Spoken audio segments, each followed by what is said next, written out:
Hot అంశాలపై debate news పెంచ్కి స్వాగతం.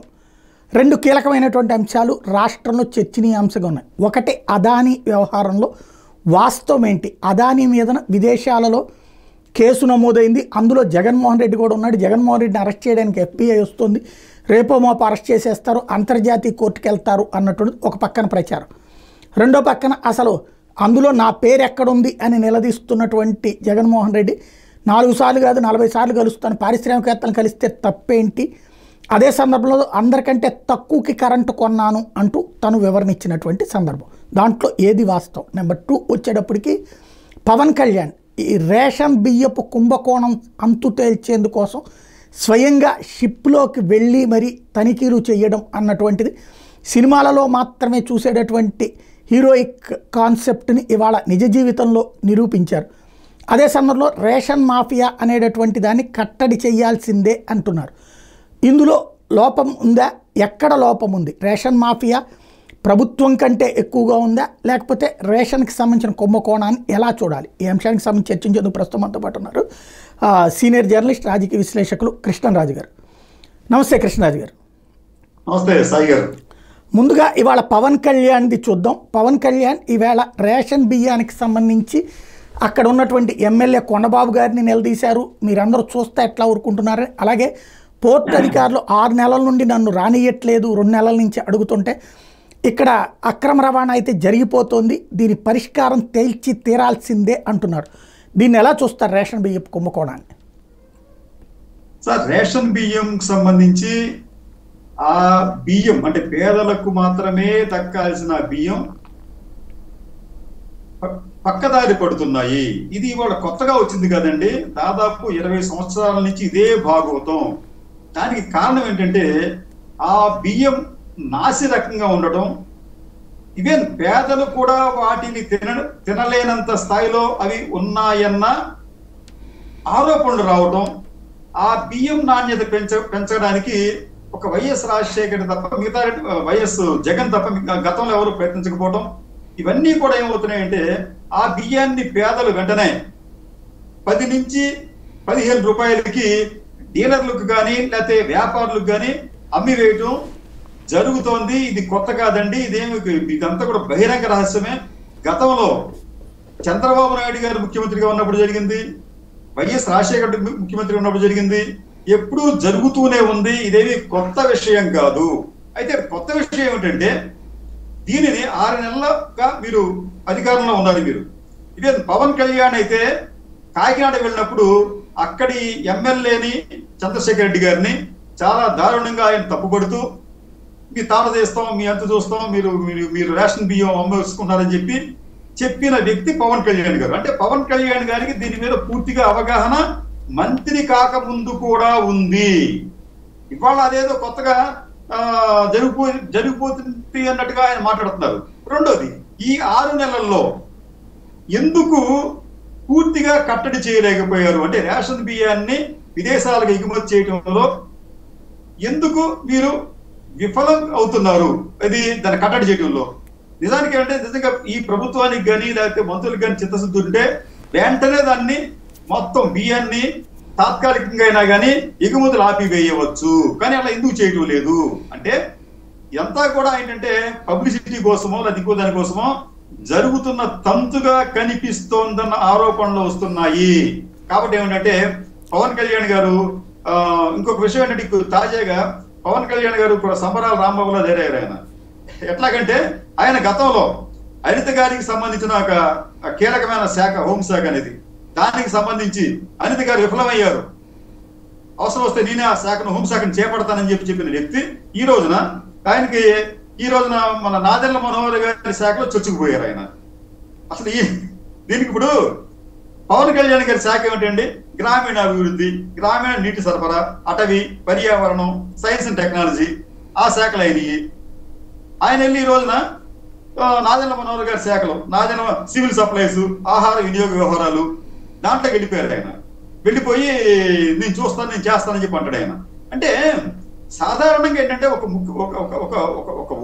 ఉప ముఖ్యమంత్రి అయినప్పటికీ కూడా ఆయన ఒక కేబినెట్ మంత్రి హోదా ఉంటుంది ఆయనకి. అది కానీ ఆయన ఏం చేస్తున్నారంటే నేను హోంమంత్రి ఇలా అవసరం వస్తే నేను యాక్ట్ చేసేస్తాను, లేకపోతే ఇప్పుడు పౌర సరఫరాల శాఖ మంత్రిగా నేను ఉంటాను అన్నట్టుగా ఆయన బిహేవ్ చేస్తున్నారు. కానీ సరే ఇది అయిపోయిన తర్వాత ఒక 2 days క్రితం కూడా ఆయన మీరు రాష్ట్రంలో హోంశాఖ మన శాంతి భద్రతల గురించి ఒక విలేకరి ప్రశ్నిస్తే అది ఆ శాఖకు సంబంధించిన అంశం కాదు, మీరు కావాలంటే హోంశాఖ సంబంధించిన శాఖ మంత్రిని అడగమని చెప్పి అంటాడు.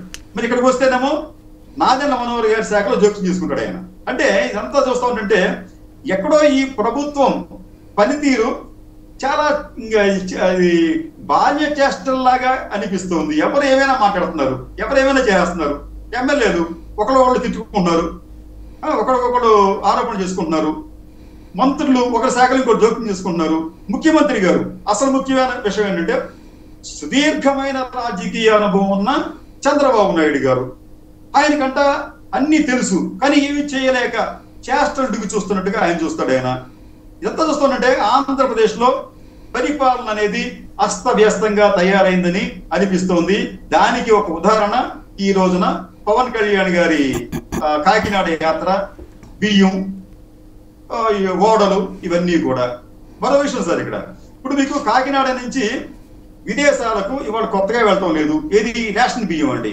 మనం దాకా చెప్పినట్టు నాకున్న సమయం గతంలో కూడా చెప్పాను, నాకున్న సమాచారం అంటే గతంలో ఈ రేషన్ బియ్యాన్ని 10 నుంచి 15 రూపాయలు కొని వాటిని ఒక 4-5 రూపాయలు పెట్టి ఖర్చు చేసి పాలిష్ చేసి వాటిని మీకు మలేషియా అలాగే ఆగ్నేయాసియా దేశాలకు పంపించేవారు. అక్కడ ఇదే బియ్యాన్ని 120 రూపాయలకి అమ్మారండి.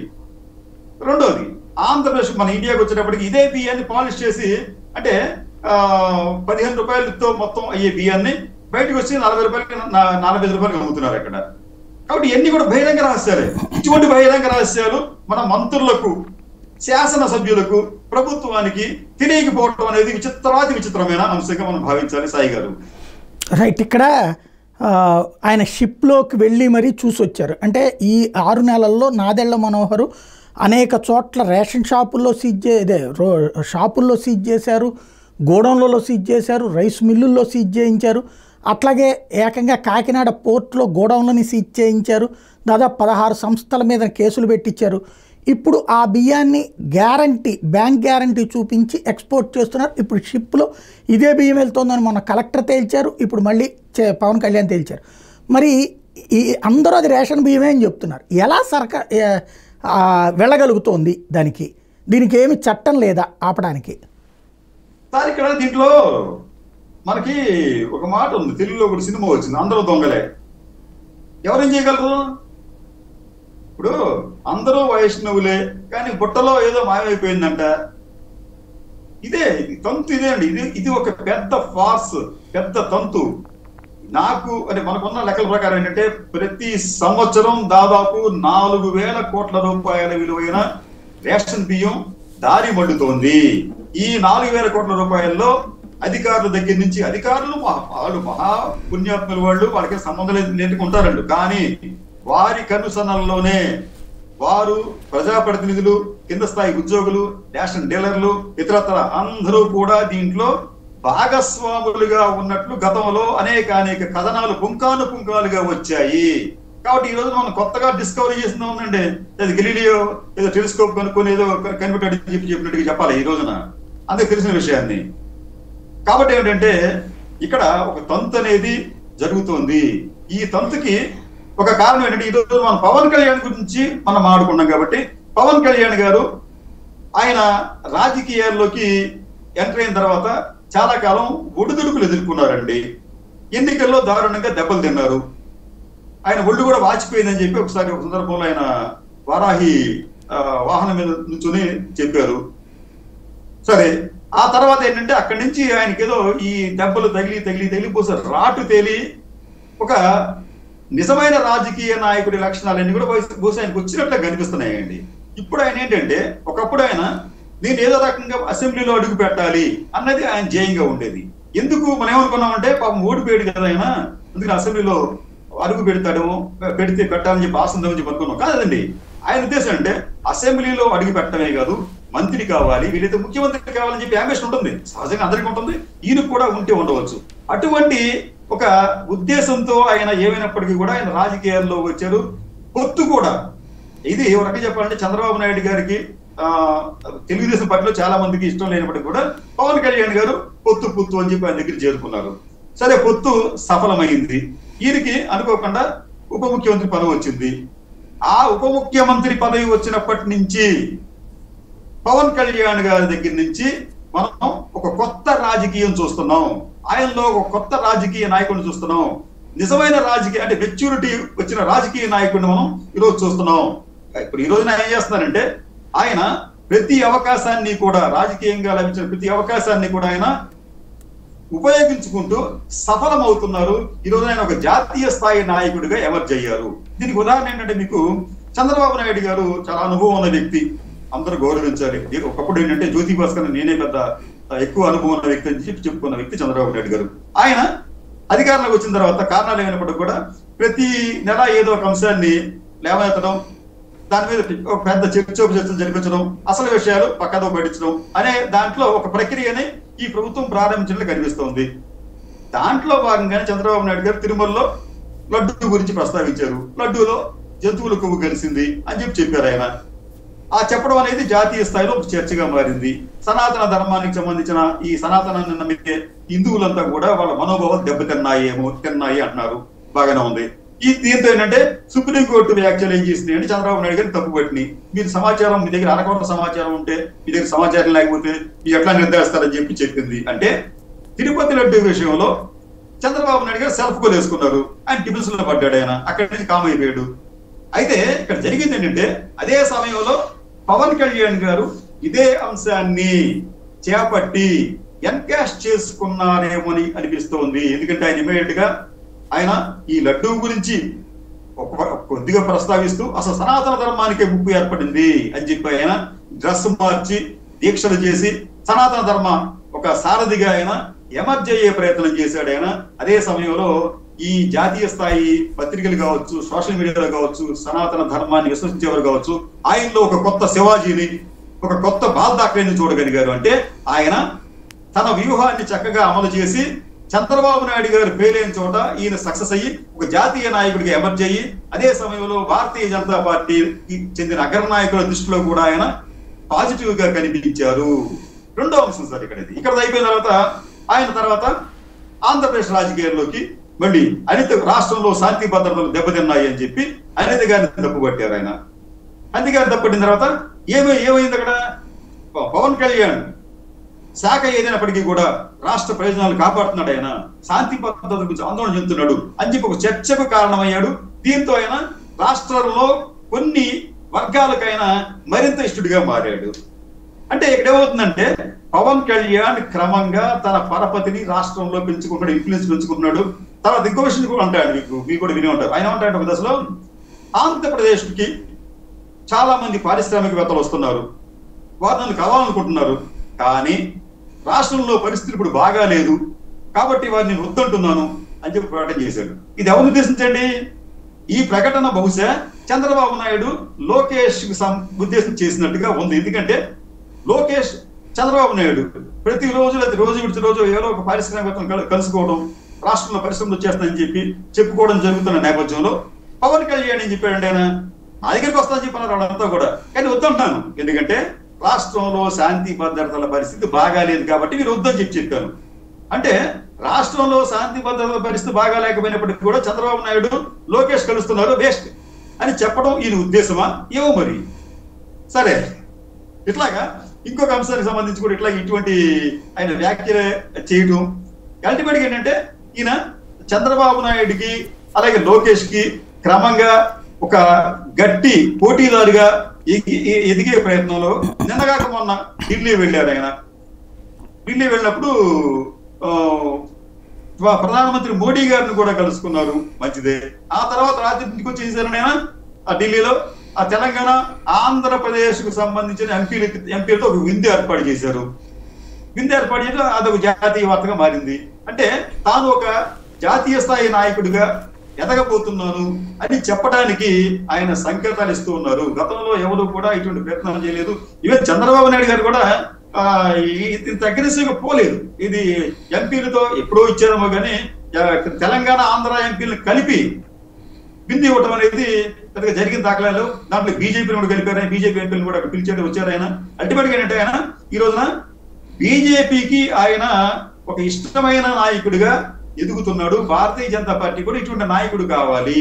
అల్టిమేట్గా ఏంటంటే ఈయన భవిష్యత్తులో పవన్ కళ్యాణ్ భవిష్యత్తులో చంద్రబాబు నాయుడికి, లోకేష్ కి ఒక ప్యారలల్ గా, ఒక పోటీదారుడుగా ఎదిగే ప్రయత్నం చేస్తున్నారేమోనన్న భావన కలుగుతోంది పవన్ కళ్యాణ్ చర్యలు చూస్తూ ఉంటుంటే.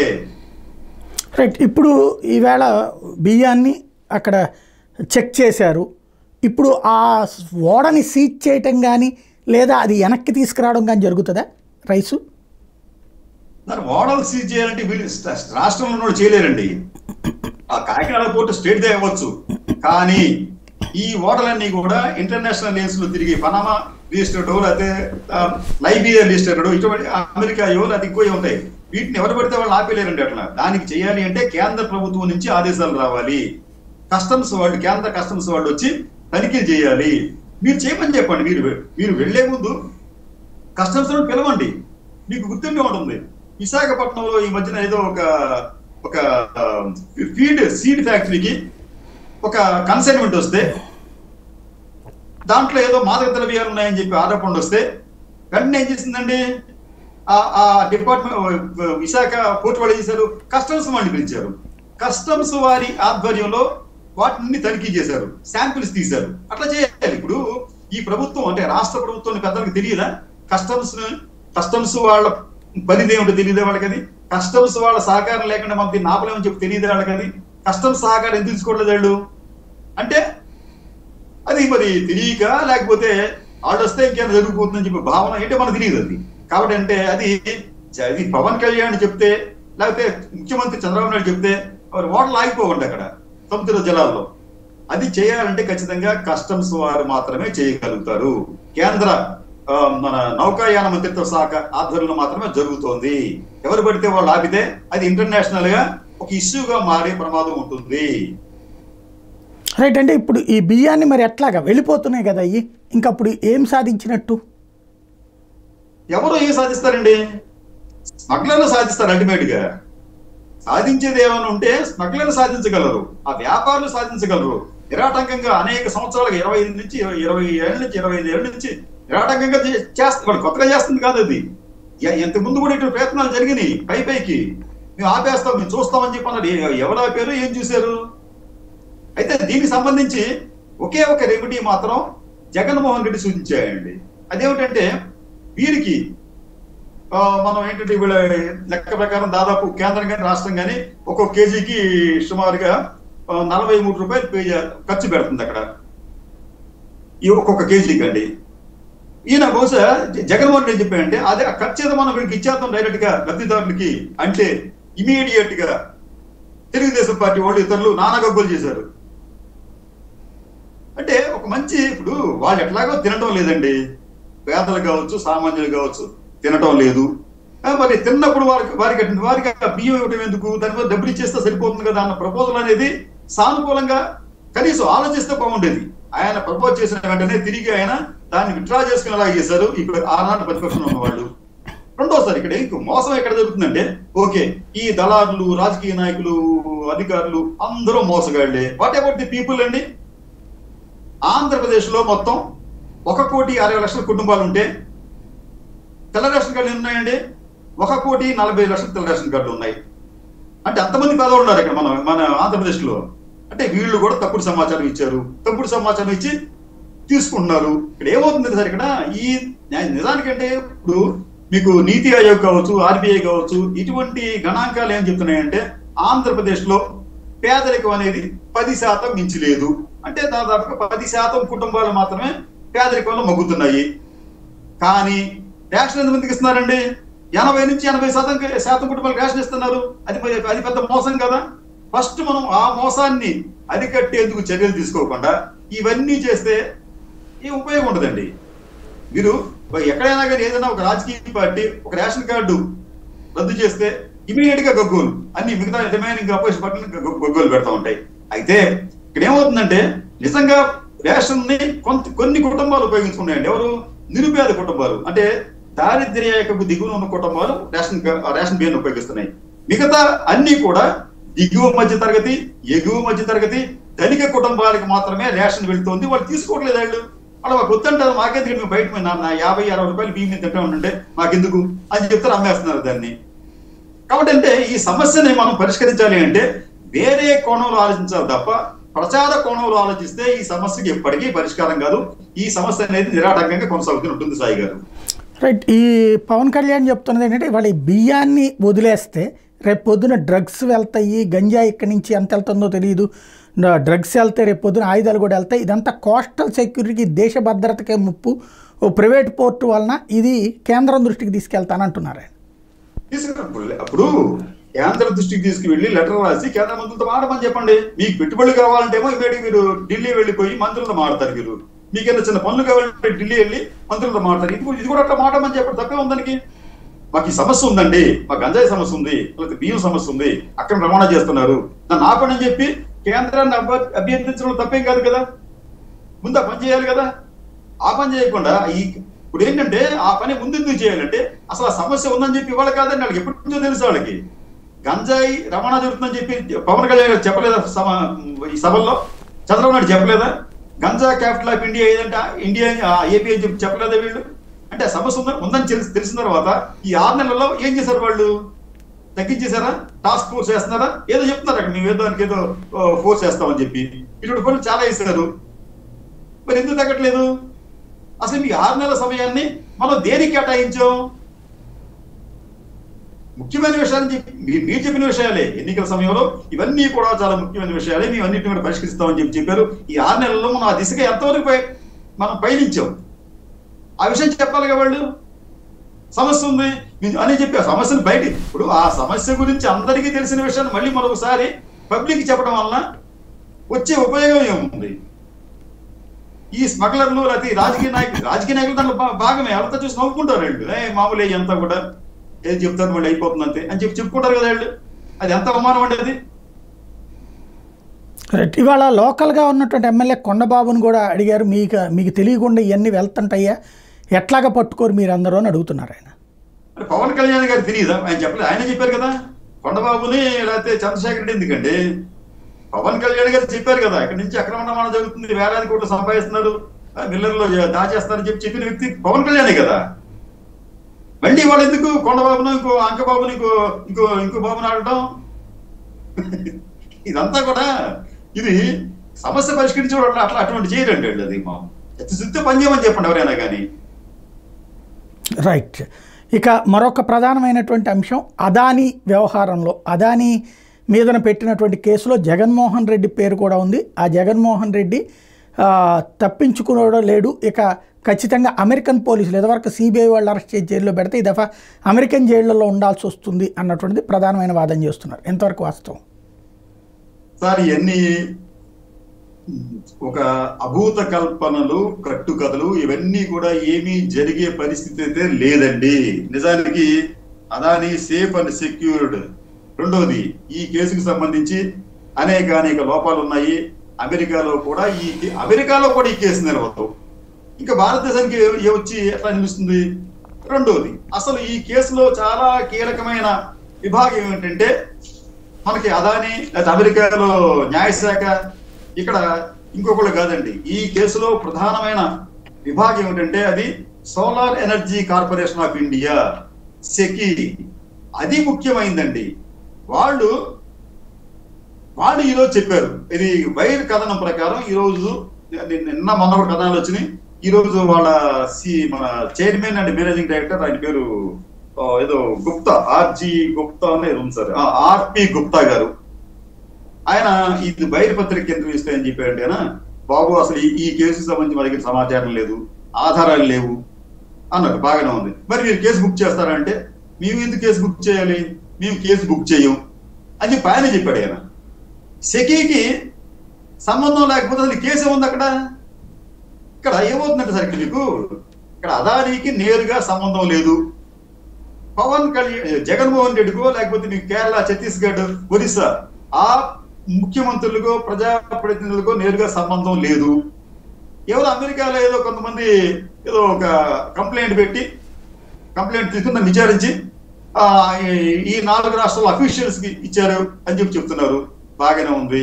కానీ ఎవరు ఇచ్చారు? ఏదన్నా ఇవ్వగలిగితే సెకీ ఇవ్వాలి. సెకీ అనేది కేంద్ర ప్రభుత్వ సంస్థ. దాని రోల్ ఏంటంటే మీకు తెలిసి ఉంటుంది. దాని రోల్ ఏంటంటే భారతదేశంలో గతంలో ఈ ప్రైవేటు సంస్థలు ఈవెన్ రఘురామరాజు లాంటి వాళ్ళు, అలాగే లగడపాటి రాజగోపాలు, వీళ్ళందరూ కూడా ప్రైవేట్ గా విద్యుత్ సంస్థలు నెలకొల్పారండి.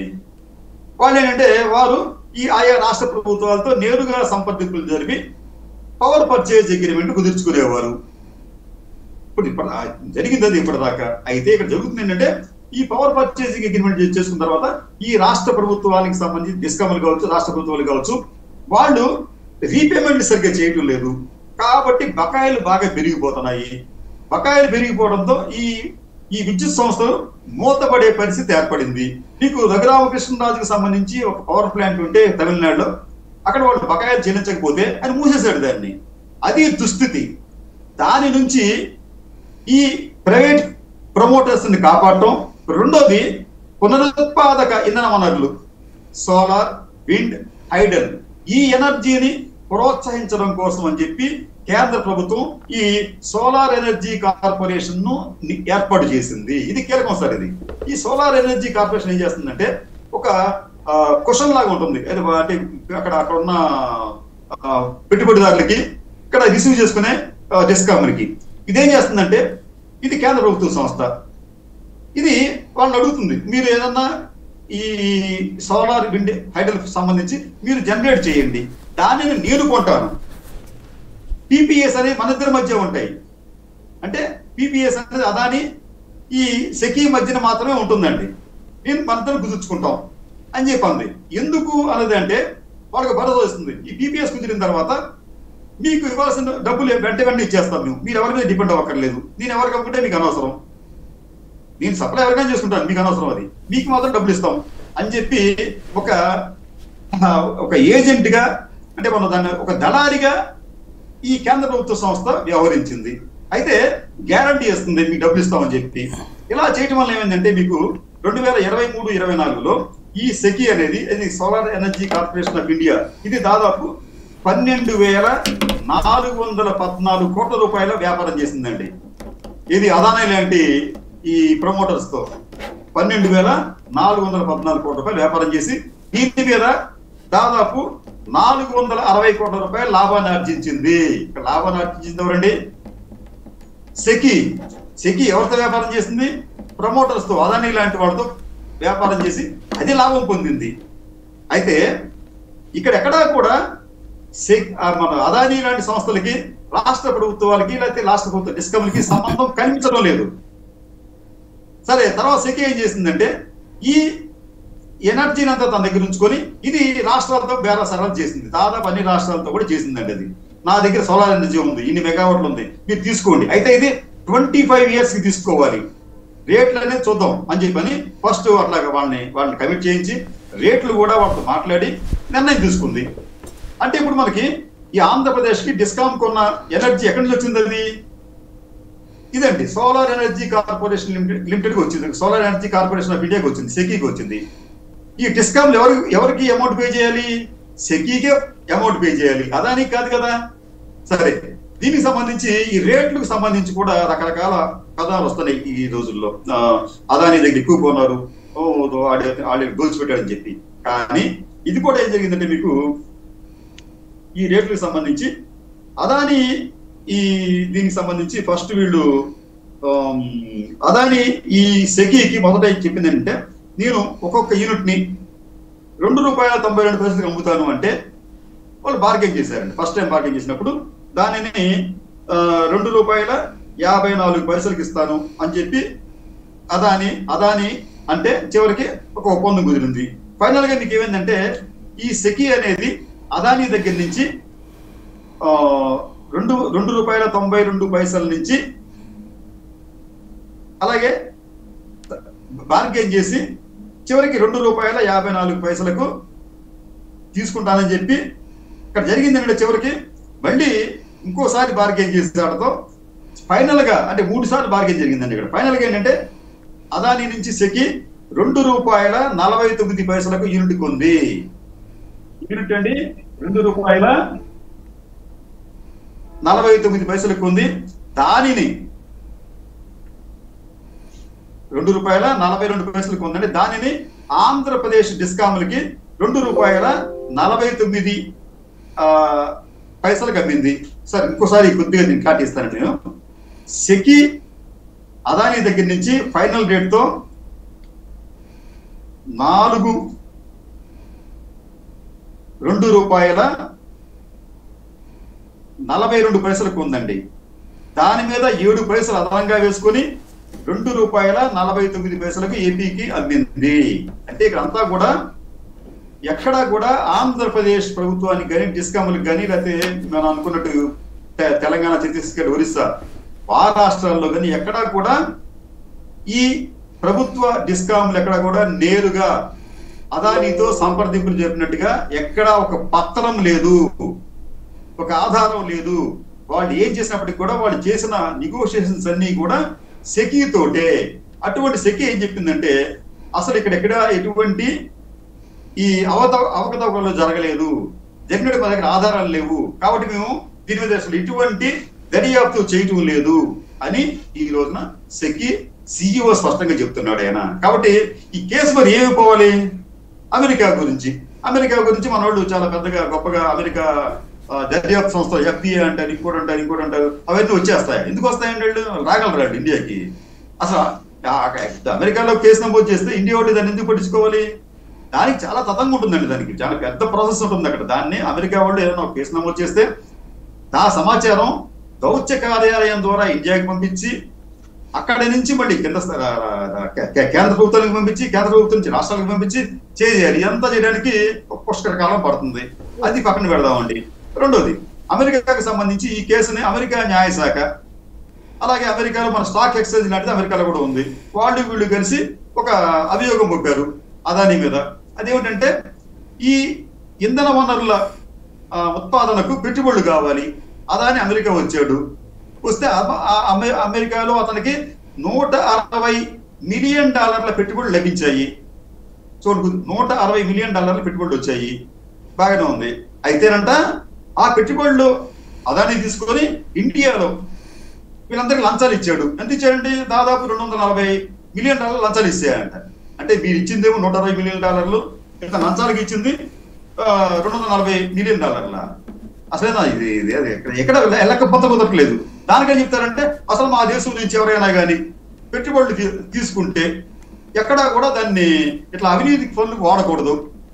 ఓకే, అవినీతి పనులు వాడకూడదు. వాటి మీకు ఆధారాలు ఉంటే మీరు ఇవ్వచ్చు కదా. అది ఇవ్వలేదు. సరే, దానికి ఏంటంటే వాళ్ళు ఒక చక్కటి సదుపాయం కల్పించారు అన్నమాట. మీరు ఒకవేళ తప్పు చేశారు, అవినీతి పనులకు పాల్పడ్డారు, అయితే మీరు మాత్రం రాజీ కుదుర్చుకోండి, కేసు మాఫీ.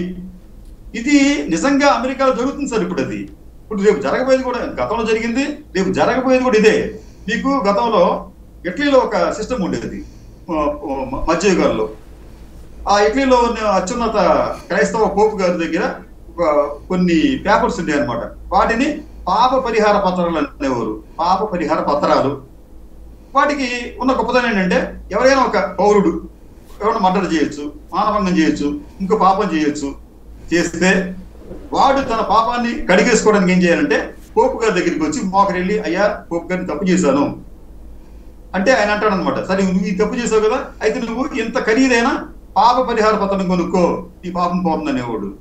అలాగే ఇప్పుడు అమెరికాలో కూడా మీరు తప్పు చేశారు, బాగానే ఉంది, అయితే మీరు మాత్రం రాజీ కుదుర్చుకోండి, రాజీ కుదుర్చుకుంటే కేసు మాఫీ అని చెప్పి అన్నారు.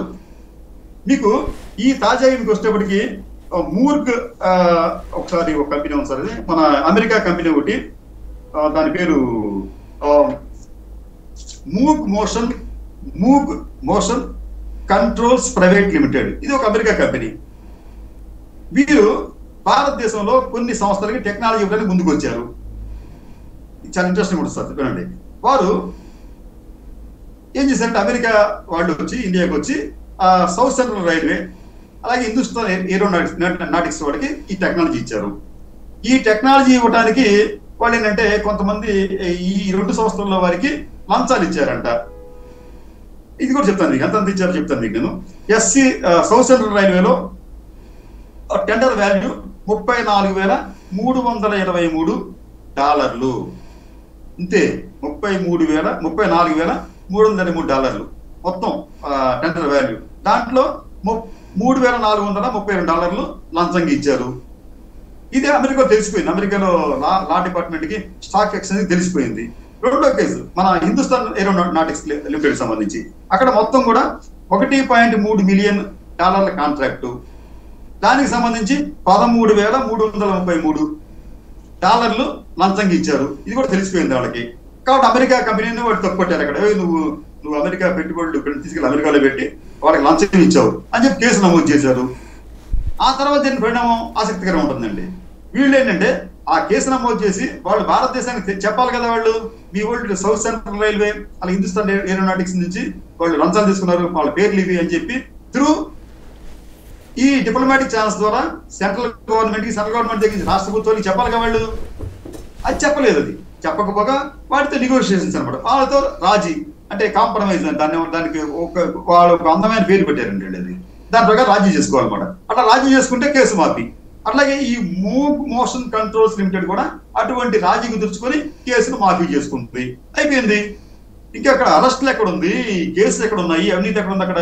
రెండో కేసు మీకు తెలిసింది. దాదాపు 13-12 సంవత్సరాల క్రితం ఆంధ్రప్రదేశ్కి చెందిన కాంగ్రెస్ నాయకులు కేవీపీ రామచంద్రరావు గారు ఆయన హవా వెలుగుతున్న సమయంలో అమెరికాకు చెందిన బోయింగ్ కంపెనీ ఒక ఇండియాలో ఏపీలో మీకు టైటానియం గన్లు ఉన్నాయి, అవి మాకు కావాలి అని చెప్పి వాళ్ళు త్రూ మిడిల్ మెన్ ద్వారా వచ్చారు. ఈ కాంట్రాక్ట్ ను పొందడానికి ఈ బోయింగ్ కంపెనీ కేవీపీ రామచంద్రరావుకి మరి కొందరికి కొన్ని $1,000 $1,00,000 లంచంగా ఇచ్చింది అనేది అమెరికా న్యాయశాఖ ఈ ఇతరత్ర సంస్థల అభియోగించారు. కేవీపీ గారికి ఆయన రెడ్ కార్నర్ నోటీస్ ఇచ్చారు, సమన్లు అన్నారు. ఏమైంది ఆ కేసు? కేవీపీ గారు ఒకసారి కూడా దానికి అటెండ్ కాలేదు. తర్వాత కేసే మొత్తం మాఫీ అయిపోయింది. ఇట్లాగేంటంటే ఈ కేసు కూడా అంతేనండి. ఈ కేసు కూడా out of the court settlement కింద వాళ్ళు ఏదో ఒక రాజీ కుదుర్చుకుంటారు, అక్కడతో అయిపోతుంది. కానీ ఇక్కడ ఏమైందంటే ఆంధ్రప్రదేశ్కి వచ్చేటప్పటికి ఇటువంటి ఆరోపణలు మనం అనుకున్నట్టు తమిళనాడు, ఒరిస్సా, ఛత్తీస్గఢ్ ఈ 3 రాష్ట్రాల్లో కూడా వచ్చినప్పటికీ కూడా అక్కడ ఎవరూ కూడా దాని గురించి పట్టించుకోవట్లేదు. చర్చలు లేవు, చట్టమండలు లేవు. కానీ ఏపీలో మాత్రం దీని మీద నిరంతరం చర్చలు జరుగుతూనే ఉన్నాయి. అదిగో జగన్ అరెస్ట్, ఇదిగో జగన్ అరెస్ట్, అదిగో FDO వచ్చేస్తుంది, ఇదిగో రెడ్ కార్నర్ అని చెప్పి రకరకాల ప్రకటన చేస్తున్నారు. ఇదంతా ఏమైందంటే ప్రభుత్వానికి అనుకూలంగా ఉన్న ఒక మీడియాకి ఒక మంచి మేత దొరికింది. జగన్ ఇమేజ్ ని మరింత దెబ్బతీయడానికి వాళ్ళు దీనిని సమర్థవంతంగా వాడుకునే ప్రయత్నంలో అసలు సత్యాలు అసత్యాలనేవి ఎవరికి అనవసరం లేదు. ముందు మనం చేసేద్దాం, ముందు బురచలేద్దాం, తర్వాత చూసుకుందాం అని చెప్పే ధోరణితో ఇది కూడా అలాగే చేస్తున్నట్లుగా కనిపిస్తోంది. కానీ అల్టిమేట్ గా సెకీయే చెప్పింది, ఇది మాకు సంబంధం లేదు, మాకు ఆధారాలు లేవు, మేము దర్యాప్తు చేయటం లేదు. యాక్చువల్లీ దర్యాప్తు చేయాలనుకుంటే సెకీ దర్యాప్తు చేయాలి అక్కడది. ఎందుకంటే పీపీఎస్ కుదుర్చుకుంది డిస్కామ్లు పీపీఏ కుదుర్చుకుంది సెకీతో. సరే, సెకీ ఏం చేయాలప్పుడు? ఈ కాంట్రాక్ట్ ను డిస్కామ్ కి ఇవ్వడానికి, అంతే కదండి. ఇప్పుడు సెకీ అనేవాళ్ళు డిస్కామ్ కి ఇచ్చారు, పీపీఏ కుదుర్చుకున్నారు. కాబట్టి ఏంటంటే లంచం ఎవరెవరికి ఇవ్వాలి? సెకీ వాళ్ళు డిస్కామ్కి ఇవ్వాలి, అంతే కదా, లేకపోతే రాష్ట్ర ప్రభుత్వానికి ఇవ్వాలి. కానీ సెకీ అనేది కేంద్ర ప్రభుత్వ సంస్థ, వాళ్ళు ఇవ్వరు. మరి ఎక్కడ కేసు ఎక్కడుంది? మరి ఇది ఇట్లాగేం చేశారంటే ఈ అదానీ సంబంధించి వీళ్ళందరూ కూడా త్వరలోనే అభాసు పాలవుతారు. అక్కడ ఏమీ జరగదు, ప్రచారం తప్ప ఏమి జరగదు. ఇటువంటి ఉదాహరణలు పుంకాలు ఉన్నాయండి. అమెరికాకి సంబంధించి వాటి కేసులు పెట్టడం. మీకు ఇంకొక సంగతి చెప్తా సార్. మీకు అమరావతిలో మీకు అప్పట్లో మీకు బాగా వచ్చిన పేరు ఏంటంటే సెంకార్ప్, సింగపూర్ కంపెనీ, చాలా పెద్దది అని చెప్పి సెంకార్, అసెండా సింగ్బ్రిడ్జ్ ఈ 3 కంపెనీలకి చంద్రబాబు నాయుడు గారు వాళ్ళు ఒక కన్సార్టియం గారు పెడితే ఆ కన్సార్టియం చంద్రబాబు నాయుడు గారు 1169 acres సింగపూర్ మన అమరావతిని ఇచ్చాడు ఆయన కోర్ క్యాపిటల్ నిర్మాణానికి. తర్వాత అది ఫ్రూట్లో సందుకుంటుంది అనుకోండి, వేరే విషయం. అయితే ఇదే సింగపూర్ చెందిన సెంకార్ప్ కంపెనీ బ్రెజిల్లో అక్కడి ప్రభుత్వానికి 3 ఆయిల్ రిగ్ల నిర్మాణానికి ఒక ఒప్పందం కుదుర్చుకుంది. ఆ ఒప్పందం కుదుర్చుకోవడానికి బ్రెజిల్లో ప్రధానమంత్రికి, ఆర్థిక మంత్రికి, అలాగే అనేక మంది అధికారులకు అందరికీ లంచాలు ఇచ్చింది. ఈ లంచాలు ఇచ్చింది ఎక్కడండి? ఈ లంచాల లావాదేవీలు చర్చలు జరిగింది అక్కడ ఒక కార్ వాష్ కంపెనీ ఉంటే ఆ కంపెనీ పరిసరాల్లో జరిగింది. అందుకని దాన్ని ఏమంటారంటే కార్ వాష్ స్కామ్ అని చెప్పి అంటారు. బ్రెజిల్లో కార్ వాష్ స్కామ్ అంటే ఇంత బయటపడుతుంది మీకు.